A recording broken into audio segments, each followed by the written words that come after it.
Në orët e hershme të një shkurtit, policia e Kosovës ka arrestuar 5 persona në komunën e Kalçanikut, 2 prej tyre shtetas serb, për tentim vjedhje të rënd. Në ora 1:40 të mëngjesit, policia ka pranuar informacione se 2 persona po tentonin ta thyenin dritarin e një artarie në rrugën Ismail Raka në Kalçanik. Po ashtu, rreth të njëjtës kohë, një patrull tjetër policore ka ndaluar një vetur me targa vendore ku ishin 3 shtetas kosovar të dyshuar. Këtë për Kosova Press e ka konfirmuar zëdhënësi i rajonit të policisë në Ferizaj, Kanun Veseli, i cili ka thënë se një site i hetimeve ka konfiskuar mjete të dyshimta për të përdorur për veprën penale. Gjatë kontrollit ndaj të dyshuarve janë gjetur edhe disa qelsa të një veture e cila ishte parkuar afër vendit të ngjarjes.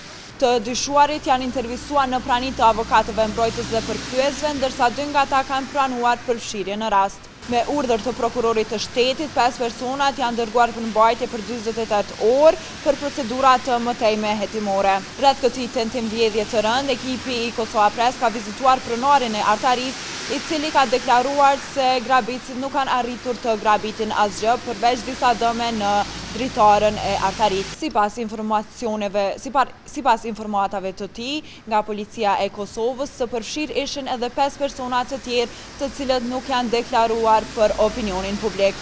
Rreth orës 1:30 natës kemi marrë një informatë që disa persona kanë në tentativë për vjedhje kanë tentuar me thy lokalin mbrapa dyqanit. Fatmirësisht dëme nuk ka, për shkak se policia ka marrë aksion me njerë dhe momentin që kanë tentuar me hinë mrena janë arrestuar. Supozohet që janë 2 serbë nga Serbia, të Prokuplës, qytetit Prokuplës, edhe 3 qytetarë të Kosovës, 2 janë nga Podujeva dhe 1 nga Laushe Drenos, e Skenderavut. Supozohet, sipas një informacionit policisë, që janë edhe 5 persona përfshirë në këtë rast, po nuk janë njoftuar për opinionin. Ato supozohet që janë të Kalçanikut.